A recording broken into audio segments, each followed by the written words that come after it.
Hello. Hi, I'm audible, right?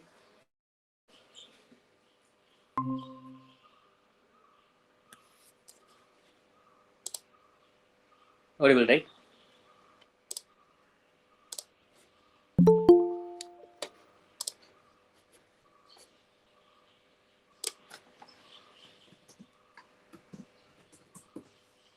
Okay, thanks. Maybe you can start in 2-3 minutes. Maybe.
Hello.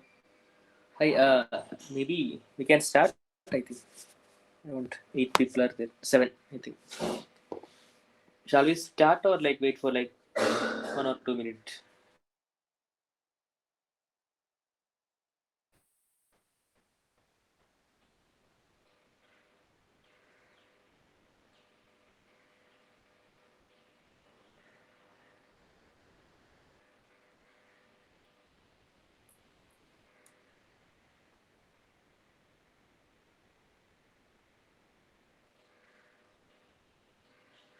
I think we can start. So, shall we begin?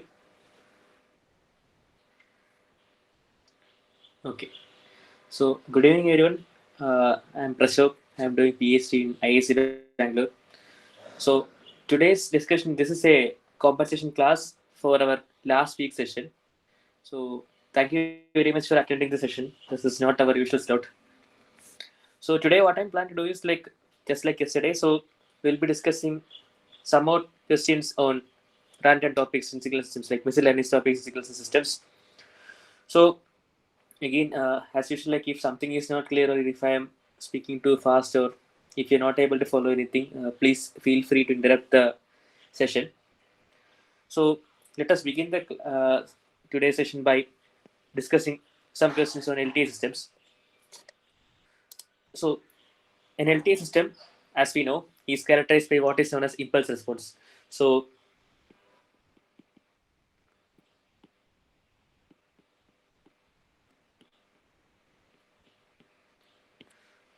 LTE, as the name suggests, is basically linear and time invariant system.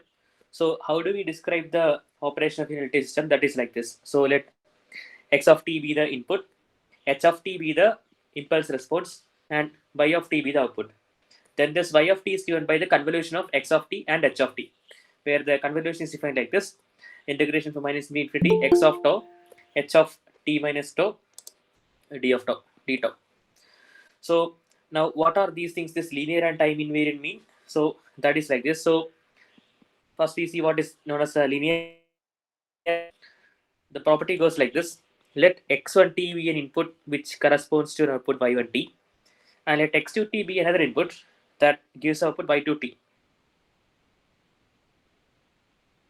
In that case, in that case, consider the signal alpha x1t plus beta x2t. So if the system is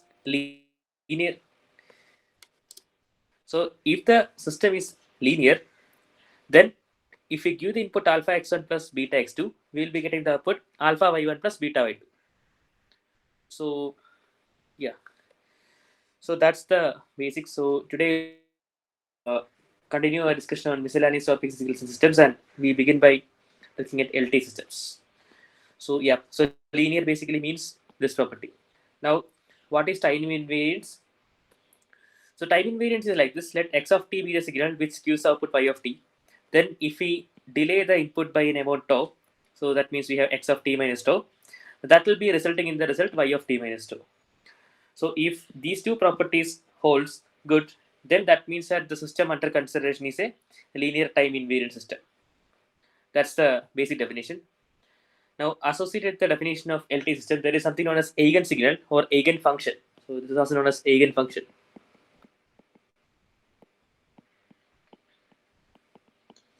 So eigenfunctions are basically those functions which, when given as input to an LT system, will give the scaled version of itself as the output. So what it means is that let xt be an eigensignal, then we give it to this LT system.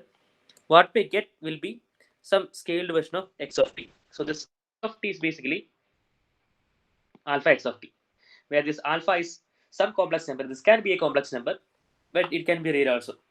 So the signals for which the output is a scaled version of itself, such signals are known as eigensignals or eigenfunctions. Now an example is that let us say this complex exponential. So exponential of e raised to j omega naught t. Complex exponentials are eigenfunctions of any LTI system. That is it. Now these are the things. So to summarize, we just reviewed what is the definition of an LT system and what are these properties, what is linearity, what is time invariance, and then seen a definition of eigensignal. So any doubt till now? So if it is okay, we can continue to the questions. We will be discussing more small, like there might be some minor points here and there that we'll discuss now, but once we solve the questions, we'll be discussing those things. Okay, so I think we can. So let us begin by discussing this question. By the way, if my audio is not clear or if there is an issue, please let me know. I think my net is okay today, but not very good. So yeah. So let us begin by looking at this question. So the question is like this: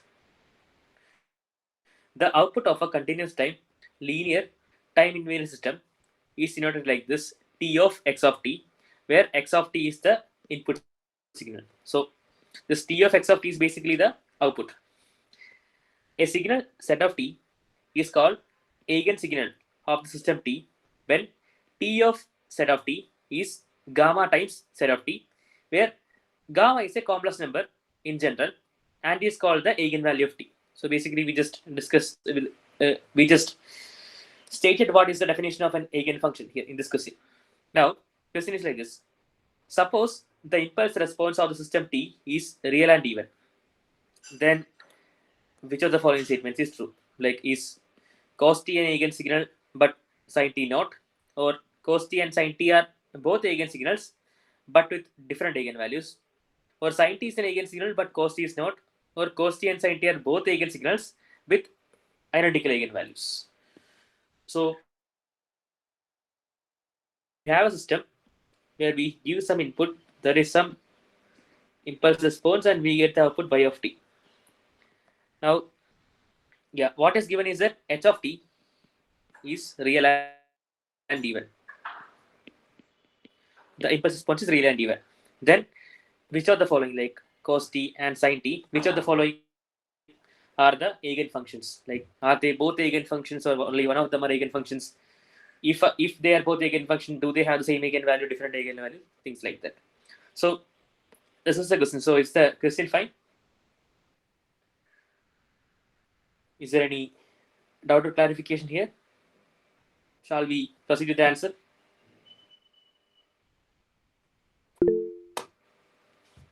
Alpha can be, you mean the in this question or like in the previous question? So in general, answer is yes. In general, alpha can be complex. Like for example, if we give the input as a complex exponential, alpha can be complex. Now, if the impulse response is real and the input is also real, then alpha, I don't, I don't think it will be complex because you're convoluting to real signals, so it can't be complex. So yeah, so in general, yes.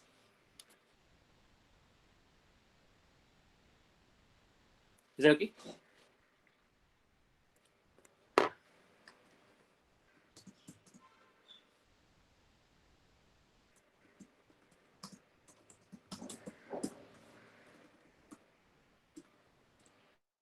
Okay, in this question it is given complex. So no, that what I'm saying is that gamma is a complex number in general. That means it not necessary for this question, but in general they are just defining what is an eigensignal.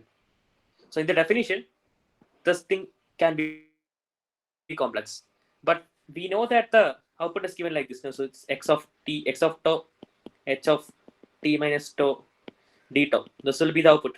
So if the input is real and the impulse response is also real, then you can't have any complex number there because everything is real. Like you're integrating real values. So you want to get complex number there. So for this question, for input like cos t and sin t, they cannot be complex because impulse response is real. Okay, shall we continue? Okay, thanks. So yeah, so what are we having here? So here we basically need to check whether sin t is an eigen function or cos t is an eigen function or things like that. So let x1 t be cos t and x2 t be sin t just for convenience. So y1 t is basically h of t convolution x1 t. Now we don't know what is h of t, but let us proceed by writing out integral. So it is like integration minus infinity h of tau cos of t minus tau d tau. So basically I just applied this definition over here. Like I can write both ways, right? Either I can write x of tau h of t minus tau, or I can write like this, like h of tau x of t minus tau d tau. These both are same. Convolution is commutative. So y1 t, okay. So again, why are we doing this? We need to find the output to see if the output is a scaled version of the input. If it is a scaled version, then we know that whatever input that we given is an eigen function. So what do we have here? So we have y1 t integration minus infinity h of tau cos t minus tau d tau. Now using the trigonometric identity that cos a minus b is cos a cos b plus sin a sin b. This cos t minus tau we can write like this. It will be cos t cos tau plus sin t sin tau. So this y1 t is given like this, and now we can split this into two terms. Like there is this first term and there is this second term. So what do we have? We can write this y1 t as this. I'm writing this first term here.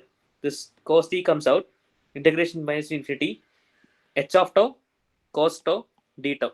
So the thing here to note is that integration variable is tau, not t. It's not t, it's tau. So what do we have? First term is cos t integration minus infinity h of tau cos tau d tau plus sin t. This will come from here. Sin t integration from minus infinity h of tau sin tau d tau. Now we make use of one property here. So if we note here this h of tau, it is given to be an even function given in the question, whereas sine function we know it is odd function. So if you multiply an even function with an odd function, we will be always getting an odd function. That's the property. So this is clear, right? If you multiply even function with odd function, you'll be getting odd function.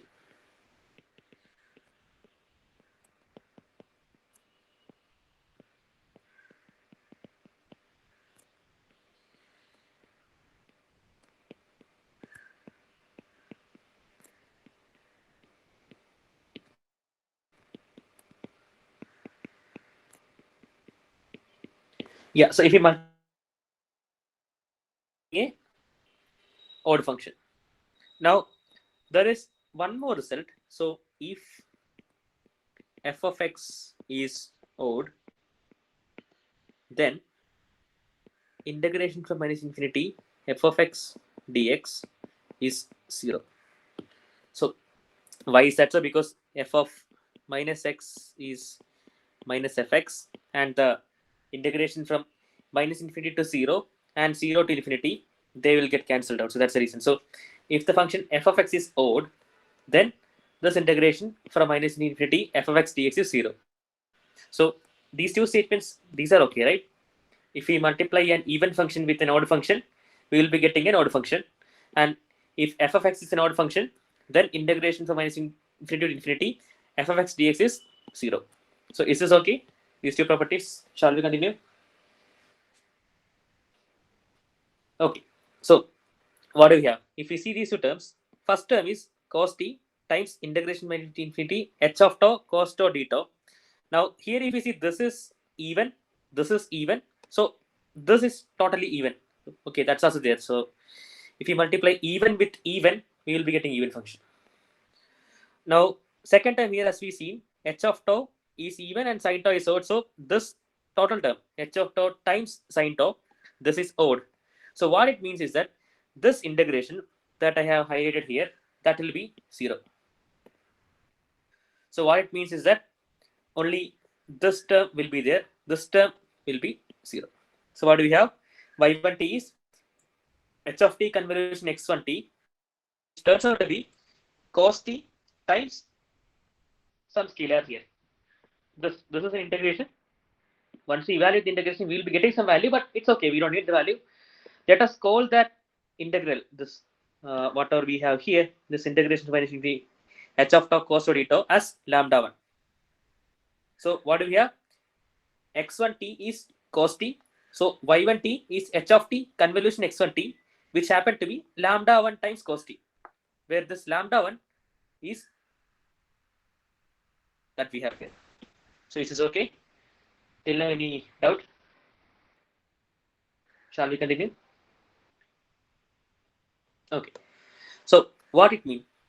We gave the input as cos t, and we got the output as lambda 1 time cos t. Basically, a scaled version of the input itself, where the scaling factor lambda 1 is this one. This is the scaling factor.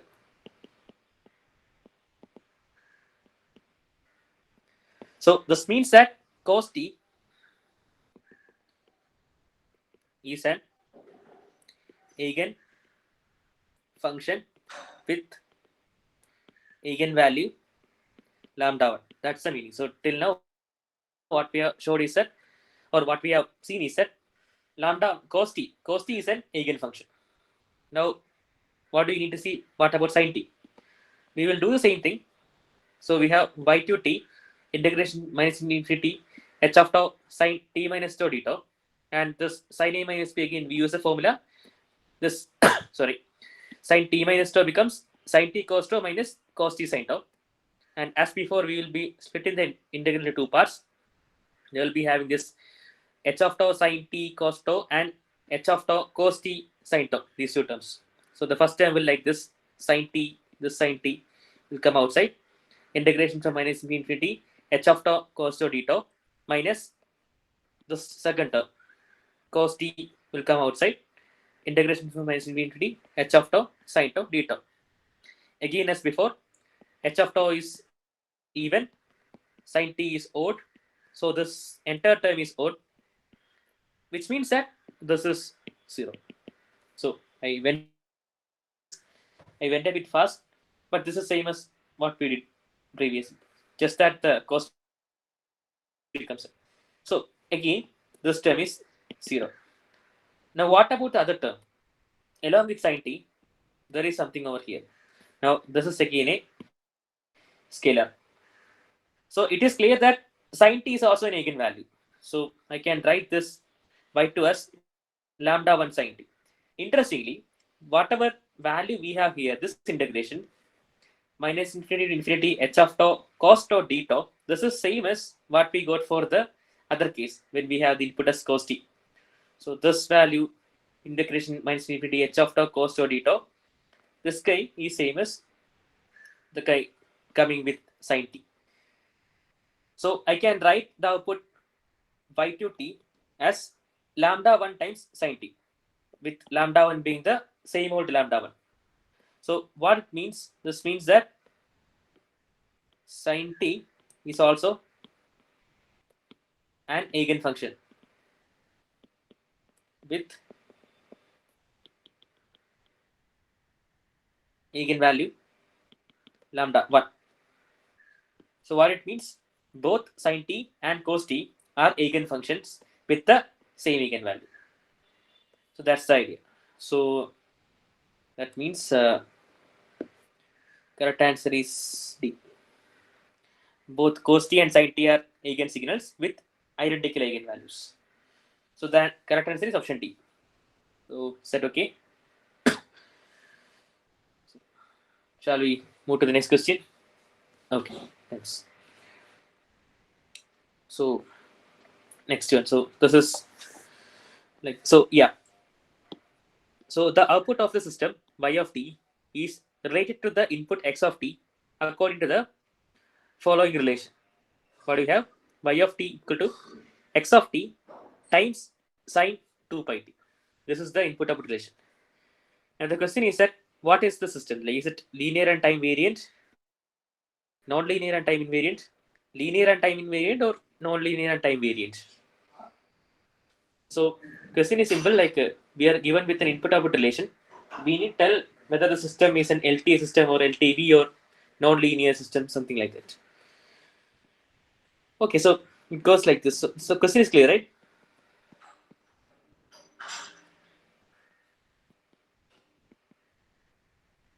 Can continue, no?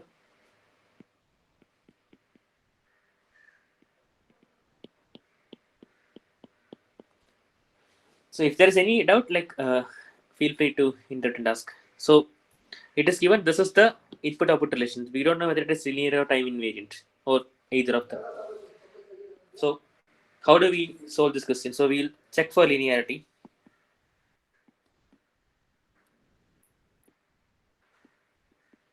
So let x1t give the output y1t and x2t give the output y2t.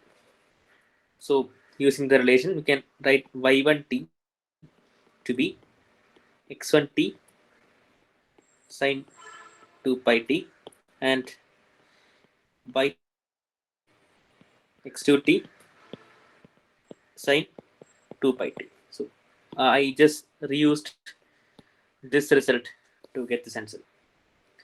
Now, what is linearity? So alpha x1t plus beta x2t.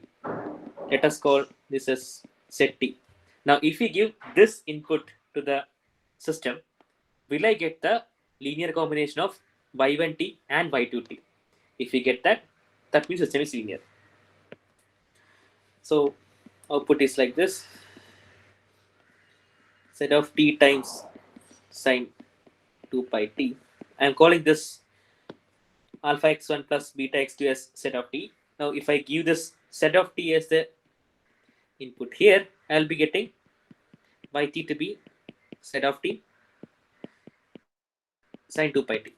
So, what is this? This, if we see alpha x1 t plus beta x2 t times sine 2 pi t, this turns out to be alpha x1 t sine 2 pi t plus beta x sine 2 pi t.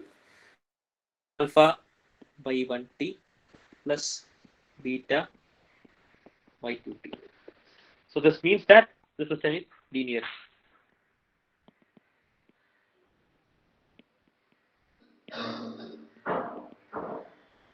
Okay. So this means that the given system is linear. It's okay, right?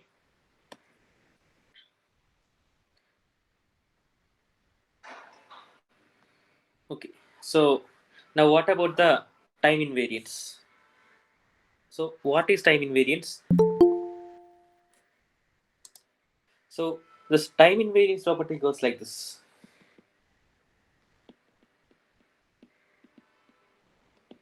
If xt gives output yt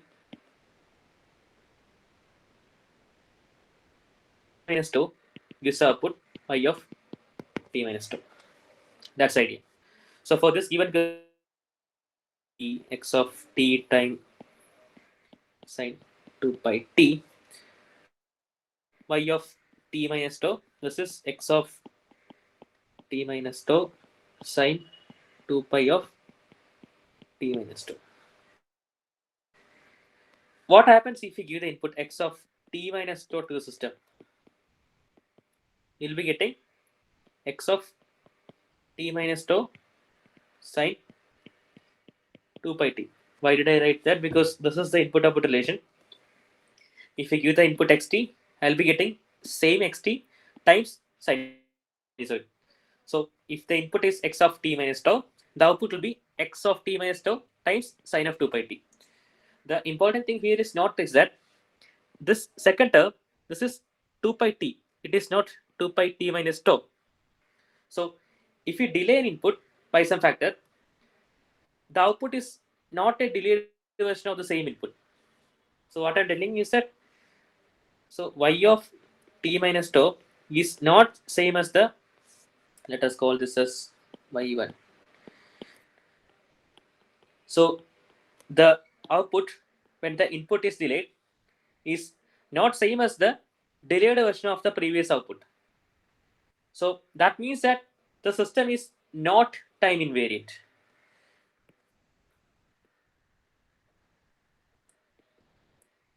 Not time invariant, or we say time variant.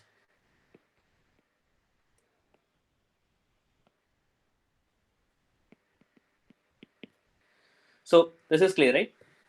So what did we do? So we checked for both linearity and time invariance. When we checked for linearity, turns out system is linear. Whereas when we checked for the time variance, we found out that the system is actually time variant. So this is a linear time variant system.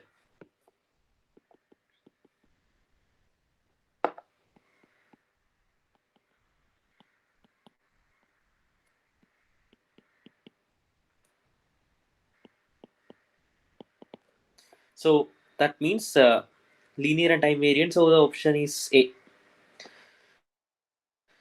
So option A is the correct answer for this question. So any doubts? Shall we move to the next question? Okay, thanks. So yeah, this question is again related to what we did yesterday. So this is again related to the sampling of a sinusoid. So what do we have here?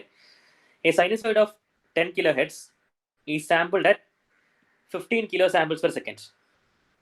The resulting signal is passed through an ideal low pass filter with a cutoff frequency of 25 kilohertz. Then what is the maximum frequency component at the output of the LPF? That's the question. So how it goes is like this. We have x of t as sine. Okay, sine or cos doesn't matter. So I'm just writing cos 2 pi f naught t, and I just sample that at t is equal to 1 by fs, or like that sampling frequency. Then I'll be passing through an LPF. Then I'll be getting a spectrum. So what happens here again? This is just a revision of what we did before. So what happens when you sample a sinusoid? We have the spectrum xf, which minus f naught and f naught, and sampling basically means we are multiplying with an impulse, right?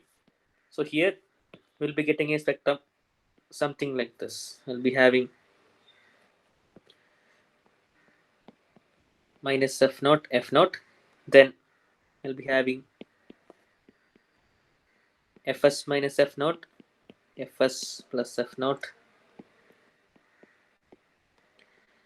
minus fs minus f naught, minus fs plus f naught, and so on. So this will be the spectrum of the sampled sinusoid. So this is clear, right? If something is not clear for anybody, please let me know. We have discussed this in a bit detail yesterday. That's why I went a bit fast. If anything is not clear here, please let me know. I'll explain. Basically, I just explain what happens when you sample a signal. So if you sample a signal in frequency domain, the same signal spectrum get repeated with center around 0, fs, 2fs, 3fs, minus fs, like that. So if this is the input signal, this will be the spectrum of the sampled version of the signal. So this is clear, right? And if there is any doubt, please ask. Shall I continue? This is the key point. I mean, this recognizing the fact that the sampled spectrum comprises of these frequencies like f naught, fs minus f naught, fs plus f naught. That is the main thing behind solving this question. So is everything okay? Shall we continue? If there is any doubt, please ask. Like I in yesterday's session, I explained the same question. That is why I directly drawn this picture here. So can you, if there is any doubt, please ask. We can. I'll explain. Shall we proceed? Okay. So what's the key takeaway?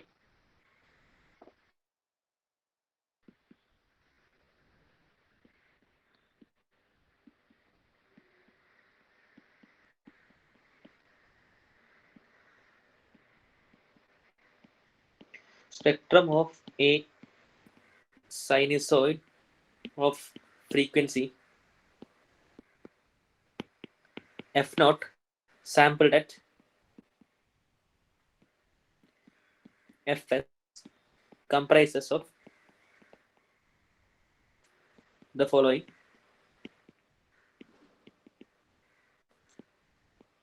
frequency components.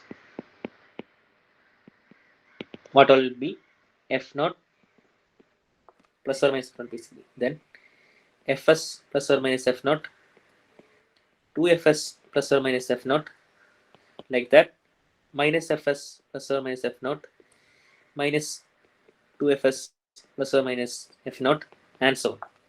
So the caution here is that we don't know whether this we don't know. So we don't know exactly like if this f naught to the right of this fs minus f naught, we don't know that. But these are the frequencies that will be in the output of a system. I mean output when you sample a sinusoid. So it is given that sinusoid 10 kilohertz is sampled at 15 kilo samples per second.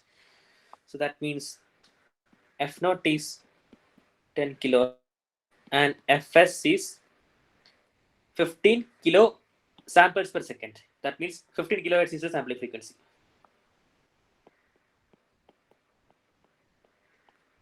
Now what it is saying is that the output is passed through filter with cutoff 25. So let us see what all are the frequency components that will be having in the output. So we see this is the frequency axis, this is the spectrum. Now if we see these are the frequency components that are possible. So we'll be having 10 and minus 10.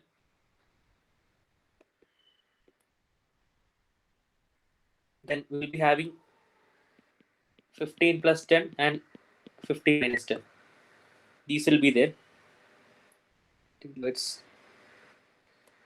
yeah. So 15 plus 10 is 25. So this is 15 minus 10 means 5. Then we'll be having 30 plus 10 and 30 minus 10. So this is like there'll be something at 40 and there'll be something at 20. These two. Then we'll be having at 45 plus 10 and 45 minus 10. So anyway, so that will be there. So similarly on the other side. So the same frequency that we have will be on the other side also. So what is mentioned? So okay, a sinusoid of 10 kilohertz is sampled at 15 kilo samples per second. The resulting signal is passed in an ideal low pass filter with cutoff of 25. So if we see this, what it means is that we'll be filtering the signal by passing it through a low pass filter with cutoff 25.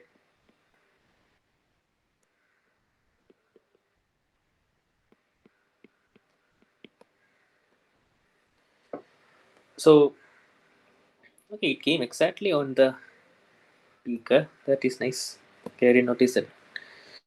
Okay, so what is the maximum frequency component at the output of the LPF in kilohertz? Okay, so this is nice. So yeah. Okay, so I will say this is 25, assuming that 25 is also passed through. So 25 kilohertz is the answer. What with the assumption that the low pass filter is having the cutoff frequency 25 means 25 is in the pass band with that assumption. So if it is just before 25, I don't know. So I mean this won't be the answer. So for this case, 25 is the right answer. So let me just check the what is the actual answer given by the gate. So I did notice this actually yesterday. So it turns out to be exact. Did I make any calculation mistake? No, right? 10 kilohertz sampling is 15 kilosamples per second. That means 15 kilohertz. So spectrum will be having these values like plus minus f naught 10 minus 10. Then fs is 15. So 15 minus 10 and 15 plus 10. This 15 plus 10 happens to be 25. That is the confusing thing. Then 2fs plus minus f naught again. Those are there. So 30 plus 10, 30 minus 10. So fine, fine. So those things.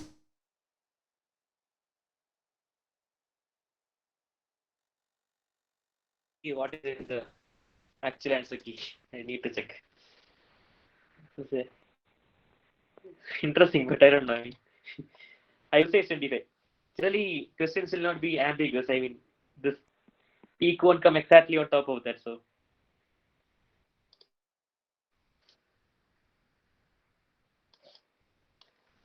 I think it should be 25. Let me see.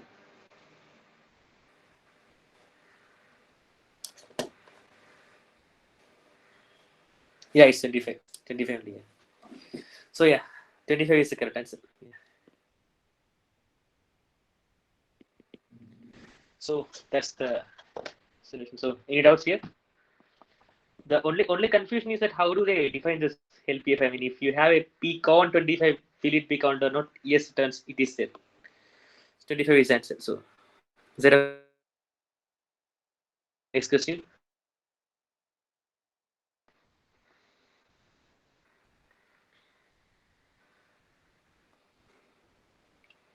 Shall I proceed? Okay, thanks. Okay, so yeah, this is the question. So yeah, so the question is like this: consider the signal x of t, which is defined like this, which is 1 for mod t less than equal to 2, and 0 for mod t more than 2. Now let delta t denote the unit impulse response, or I mean, sorry, unit impulse function, or the delta function, Dirac delta function. Then what is the value of this integral? Integration from 0 to 5, 2 times x of t minus 3 times delta of t minus 4 dt. So this is a simple, straightforward integration. So question is clear, right? Can continue, right? I think it's okay. So what do we have here? So I have the signal x of t. It is something like this. So it is 1 for mod t less than equal to 2. So minus 2 to 2. Value will be 1 and 0 anywhere else. What I want is I need to do this integration. So what is x of t minus 3? This is a shifted version of the actual signal with the center at 3 and it just at 3 minus 2 and 3 plus 2. That means 1 and 5. So this is the signal x of t minus 3 as we have seen here. So this is the actual signal and we shift it by 3. We get this. Now what I want, I am multiplying this thing with the delta of t minus 4. So delta of t minus 4 means it's an impulse at 4. This is the so this is the location 4. So what I want to integrate this integration from 0 to 5 to x of t minus 3 delta of t minus 4 dt. Now the thing to note is that this thing is same as 0 to 5 to x of 4 minus 3 delta t minus 4 dt. Why is that so? Because we are multiplying the signal x of t with a delta function. So this multiplication is having a non-zero value only for the place where this delta is non-zero. So this is same as x of 4 minus 3 times delta t minus 4. So what is this thing? This turns out to be 0 to 5. What is x of 1? So x of 1 means you have to see here actually. X of 1 means this thing. X of 1 is here. Or we can directly tell that what is the value of the function at this point? That is 1. So it's like 2 times 1 times delta t minus 4 dt, or 2 integral 0 to 5 delta t minus 4 dt. Now again we know the property of delta function. Delta function will be having the value infinity here, but it will be having the area 1. So if we integrate over a delta function minus infinity delta t dt, this is 1. So here we are integrating from 0 to 5, and the peak of the delta is at 4. So this integration will capture this area here. That means this will be 2 times 1, which is 2. So the correct answer here is option A. So is that okay? Shall we proceed with it? Okay, thanks. So this is the next. Should we do this thing first? Okay, let us do this first. Okay. So this is slightly different from the previous question. So this is not on LTE systems, but it's slightly different. So it's on Fourier series basically. So consider the periodic square wave given in this question. So this is the square wave. It's to this side also is there, so it's okay. So you have the amplitude from -1 to 1 with a period of 2 here. Actually, period is 2. So what is asked is, what is the ratio of the power in the 7th harmonic to the power in the 5th harmonic for this waveform? That's the question. So the question is like this: consider the periodic square wave that we have here. What is the ratio of the power in the 7th harmonic to the power in the 5th harmonic? And round it off to the nearest some decimal or something like that. So before moving to the solution, let us review what is a trigonometric Fourier series. So trigonometric. So yeah. So trigonometric Fourier series is defined like this. Let f of t be a periodic signal with period t. Now this signal f of t we can express in terms of sines and cos functions. So how do we have that? We can express f of t as a0 plus summation n equal to 1 to infinity an cos n omega naught t plus summation n equal to 1 to infinity bn sin n omega naught t, where this omega naught is 2 pi by t and t is the period that we have. So what are these coefficients a naught, an and bn? This a naught is defined like the DC value, or it is defined like this. A naught is 1 upon t integration over a duration t f of t dt. So when I write like t, what it means is that I am integrating over a period t.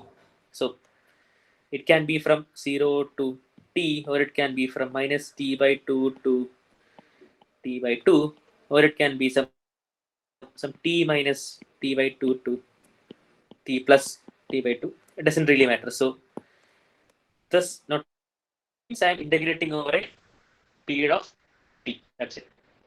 Can you zoom? Okay, of course. Sorry. I just know. So, is it okay now? I think my net is not very good. So, let me see. Is it okay now?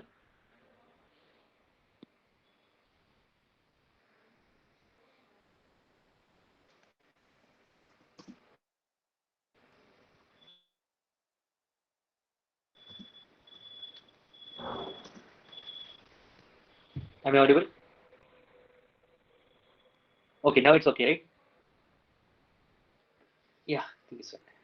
Yeah, thanks. So f of t is the period signal, and we can write the Fourier series like this: a0 plus summation over n an cos n omega naught t plus bn sin n omega t. Yeah. Now this, how are these values computed? A naught is the average 1 upon t integration over t f of t dt.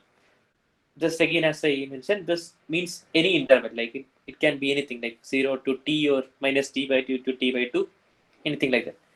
So a naught is 1 by t integration over t f of t dt. Now an, basically the coefficient that comes with the cosine part, is defined like 2 by t integration over t f of t cos n omega naught t dt.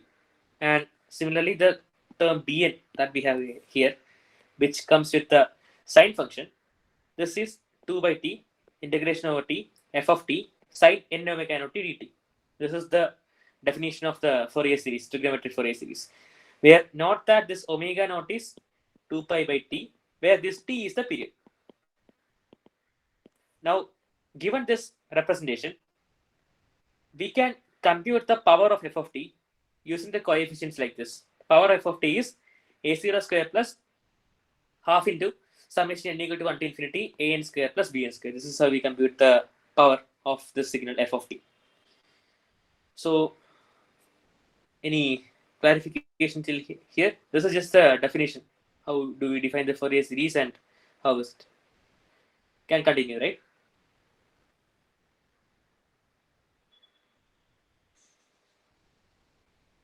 Okay, thanks. So, how do we have? This is a signal that I want to compute the Fourier series. So, this is a square wave having period 2 t equal to. So, what is omega naught? 2 pi by 2, which is pi. So, omega naught is pi. What I want is I need to find the coefficients a naught, an, and bn, and I need to compute the ratio of the power in 7th harmonic to 5th harmonic. So, this an means nth harmonic, corresponds to nth harmonic. So, this n means nth harmonic. So, what do we have? A naught is 1 by 2 integration over 0 t f t dt. This is 0. It's easy to see that because this is a periodic function with the average value 0. So, a0 is 0. Now, what is an? The coefficient of the cosine part. 0 to 2 f of t cos pi n t dt. This, if we do the integration, 0 to 1 cos pi n t dt minus 1 to 2 cos pi n t dt. We can integrate this integration of cos. We'll be getting it like this: 1 by pi n sin pi n t 0 to 1, and yeah, sin pi n t 1 to 2. And if we substitute this limit 0 and 1, we can easily see that this is an is 0. There is another easy way to see this. So if we see this integration, whenever we integrate cosine over a full period, that will be 0. And yeah, I think maybe that is better. Anyway, this is fine. So also this is a known fact. Like for square waves, it will be having only the sinusoid, like cosine coefficients of sides, not cosines. That's a known fact. Anyway, so we have an, which is 0. Now what is bn? Same thing, 0 to 2 f of t sin pi n t dt. So this again, like as before, can write into two different integrations: 0 to 1 sin pi n t and 1 to 2 sin pi n t. Now integration of the sine, it's minus cos. So 1 by pi n minus cos pi n t is 0 to 1, and cos pi nt 1 to 2. So if we substitute this, you can see that this Bn is like 1 by pi n minus cos pi n plus 1 plus cos 2 pi n minus cos pi n. This is normal manipulations. And this is like this 2 by pi n 1 minus minus 1 raised to n. Why did I get that? Because like if we see this is 1 and there is a cos pi in here and cos pi in here. So there is this minus 2 cos pi n and there's a 1 here and cos 2 pi n. So cos 2 pi n is 1 always. So we have 2 minus 2 cos pi n. I can take the 2 outside. So 2 by pi n 1 minus cos pi n. And what is cos pi n? This we know cos pi n is basically minus 1 raised to n. So if n is odd, cos pi n is minus 1. If n is even, cos pi n is plus 1, like that. So this coefficient Bn happens to be 2 by pi n 1 minus minus 1 raised to n, which means the coefficient is 4 by pi n when n is odd and 0 when n is even. So only odd harmonics are present. Okay, so what is f of t? F of t I can write like summation of odd values like n equal to 1, 3, 5, 7. Bn sin pi nt. Thus an is 0 and a0 is also 0 that we have seen some time back. So it will look something like this. Now, what is the question? We need to find what is the ratio of the power in the 7th harmonic to the power in the 5th harmonic. So if we see the power expression here, this power is like this a0 square plus half into summation an square plus bn square. Now we don't have this term, we don't have this term, only this bn term is there. So the ratio of the power in the 7th harmonic to 5th harmonic is like 1 by 2 b7 square by 1 by 2 b5 square. So that is 5 square by 7 square, that is 25 by 49, which is approximately 0.5. So 0.5 is the correct answer. So is that okay? Any doubt?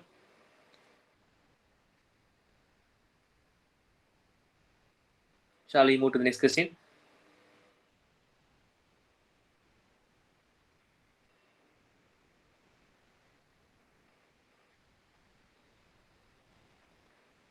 Is there any clarification? Shall we proceed?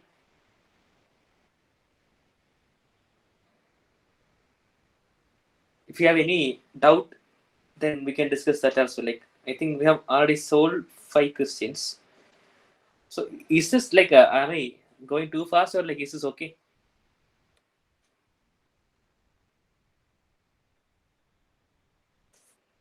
Okay, thanks. So we can solve one more question. Maybe I think we have 7 minutes, so maybe we can solve one more question. So maybe a different question. Yeah. So is there any other question that we can discuss? We can discuss now. Otherwise, we can solve this question.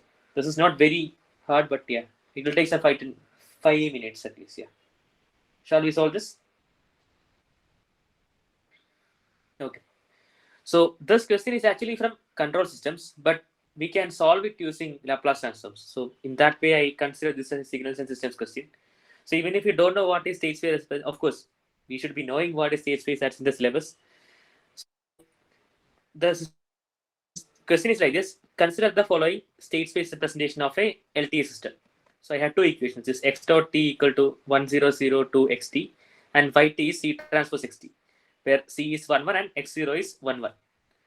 Now, given these things, what is the value of y of t for t equal to log 2 to base e? So basically, I am given with a system of, state space representation for a LTE system.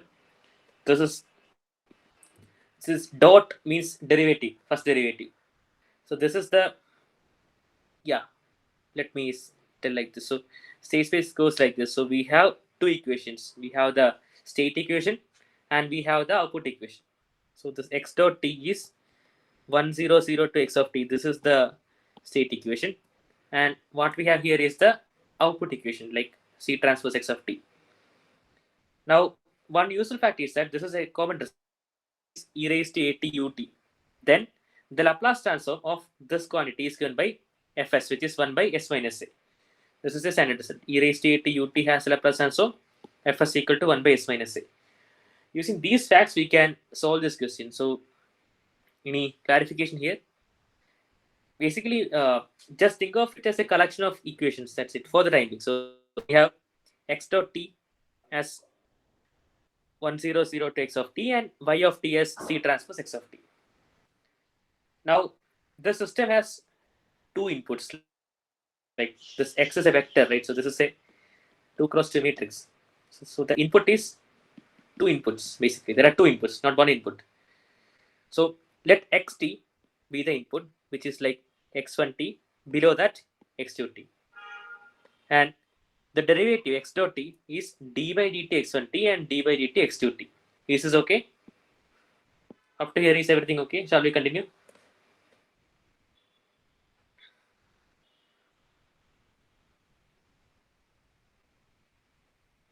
Can continue, right? Okay, thanks. So this is the system xt, x1t, x2t, one below other, and this is the derivative d by dt x1t and d by dt x2t. And the output yt is c transpose x of t. So what is c? Is given in the question. C is like 1 1. So c transpose x of t means 1 1 times this vector x of t. That means x1t plus x2t. That's it. So basically, we need to find what is x1t and what is x2t. Once we have that, we got the answer. We can just find out yt as x1t plus x2t and put t as whatever value that log 2 to something given that we can put. So the question is, we need to solve for x of t using this relation here. The derivative x dot t is given like 100 to x of t.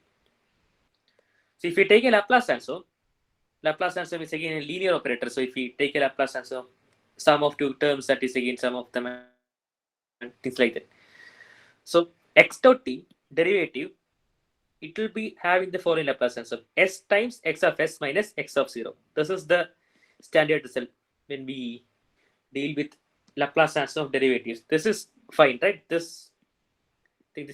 just writing a fact actually. So if x of t gives x of s, then x dot t will give you sxs minus x of 0. That's the usual Laplace transform result. Now, in this case, this is not a scalar, but this is vector. But that is okay. This vector, if you see, what is this x dot t? That is basically, this is a diagonal matrix, right? So I'll be having it like this. We'll be having x of t and 2x of t below that. That is this vector actually, this entire vector. So what I'm telling is that I'm just taking the Laplace transform. X dot t has the Laplace transform s times x of s minus x of 0. Not that this is a vector, this is also a vector. Now on the right hand side, this matrix no change there, but this x of t becomes x of s. This is fine, right? You can continue, no?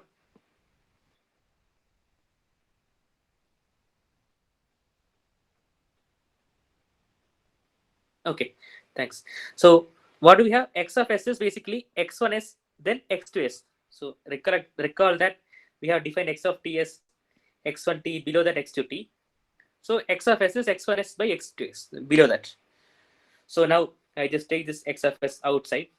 X of s, si minus this term. I'm bringing this to the left side and this to the right side. So I have xs times si minus a. This is usually known as a matrix in the control systems. This is same as x of 0, which is given to be 1 1. So xs times si minus this thing is 1 1, or xs times this matrix s minus 1 0 0 s minus 2 is 1 1. I can take this to the other side. Again, what do you want? I want what is x of t. I don't know what is x of t. That is what I defined. So x of s is 1 by s minus 1 0 0 1 by s minus 1 1. And this thing is like it's a diagonal matrix times something. So xs is 1 by s minus 1, below that 1 by s minus 2. Now we can easily find the inverse Laplace transform. What is x of t? We know this thing. So e raised to at ut, this cube 1 by, it's clear, right? I mean, I think it's 7. So let me just wrap it here. 1 by s minus 1 will give you e raised to ut, and 1 by s minus 2 will give you e raised to ut. Now I know what is x of t. What is y of t? X1t plus x2t. So I just add these two terms. In the question, we want to compute what is y at t equal to log 2 to base c. What do we do? Just substitute the term here. X1 of log 2 to base c, x2 of log 2 to base c. Now function is e raised to t, right? So e raised to log 2 to base c plus e raised to 2 times log 2 to base c. And we know n log x is log of x raised to n, and e power log x to the same base e. This is x. These are two common results in logarithm. So using these two things, we can write e raised to log e2 plus e raised to log e2 as 2 plus 2 square, which is 6. Is that okay? Any doubts here? I'm sorry, actually, I had to go a bit fast and I exceeded the time. It's 7:1, so I'm sorry for that. So, any doubts here? Is this okay?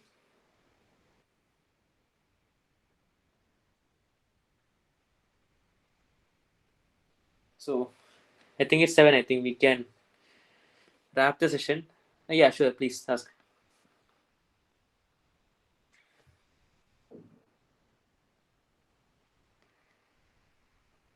Scroll up, okay?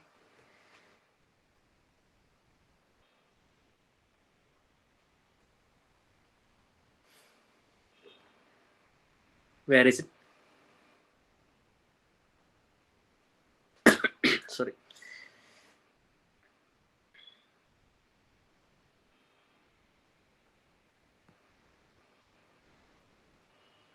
Yeah, which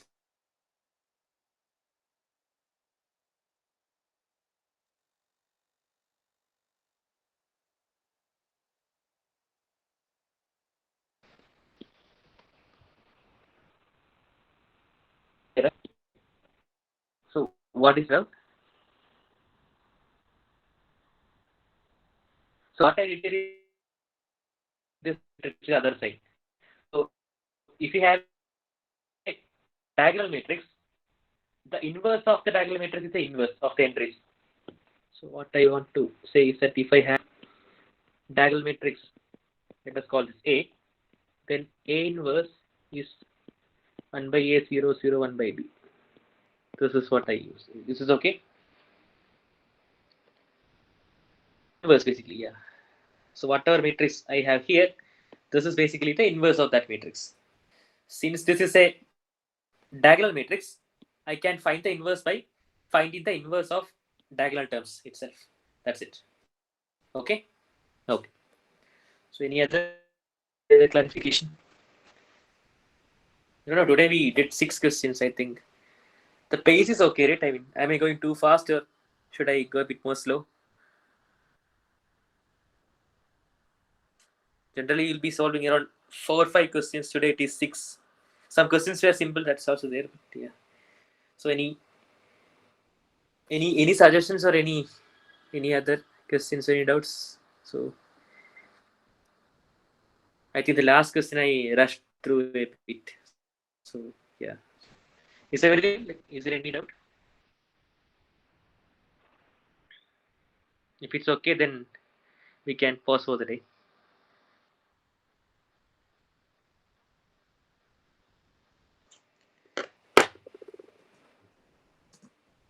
Okay. Thank you very much.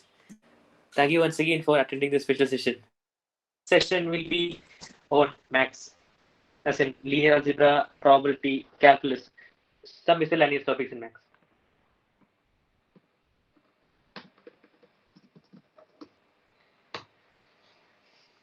Okay. Thank you once again for attending the special session. Thank you very much.